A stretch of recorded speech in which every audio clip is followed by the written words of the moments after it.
Hi, this is Tom Soane and welcome to another episode of the Anonymous Landlord.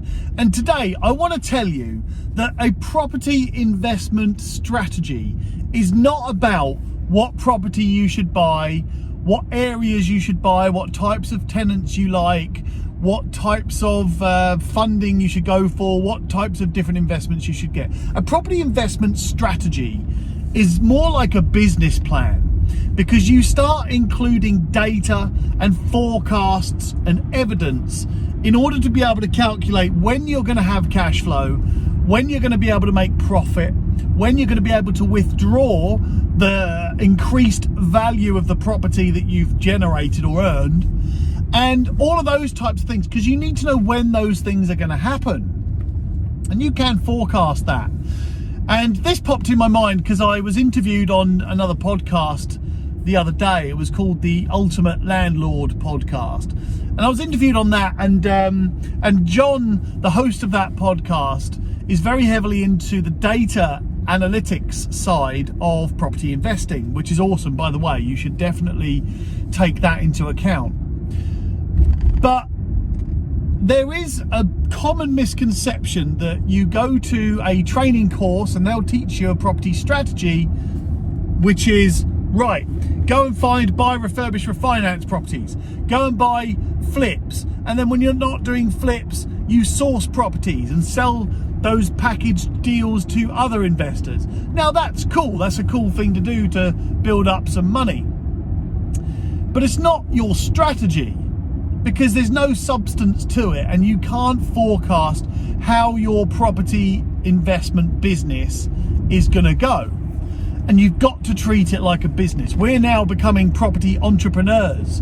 We're not simple, some people might call you accidental landlords. Well, we're not talking about accidental landlords, because even if you are just a simple landlord who's got one property, you just want to make a little bit of profit, bit of security for the future, you have an obligation and a duty to optimize your profits, maximize your return on investment, to make it a safer home for your tenant.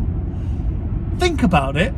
If you're not making profit on that property and you're not making enough money, and the boiler blows up, for an example, and you've got to replace the entire boiler, but you haven't been making enough profit and you haven't got enough money to be able to replace that boiler, then are you doing the best service are you giving the best service you can give to your tenant? Well, I would say no. Actually, as a landlord, you've got to be an entrepreneur. You've got to be an entrepreneur, you've got to be profit driven, so that you can cater and service for the tenant. That's as simple as that. So how do you really come up with a property investment strategy? Well, look, obviously you can talk to someone who's done property investment themselves and written business plans and so on. I mean, I do it for certain clients. I don't do it for everybody, but I certainly do have some one-to-one strategy sessions where we set out entire business plans, and that gets right down into the depths of business planning, in that to find out how many properties you need to offer on, how many properties you need to buy of what type, how much profit you need to make on each property that you rent out or flip, and then what cash flow are you going to have at any one time. You need to know month by month how much cash flow you're going to have, so that then you can see when you're able to invest in your next property. You'll also be able to see when you might be able to refinance all of those properties and how much you're going to generate based on historic data that will show you exactly how much appreciation you should achieve. And anyway, there's so much more than that, because you can also see when might be a good time to sell. You can see what are high demand areas, growth areas at any one time. And all of that will just come up with a series of tasks that could be week by week. You could know every single week exactly what you need to do to increase your yield, increase your return on investment, increase your cash flow, increase your income, minimize your risk,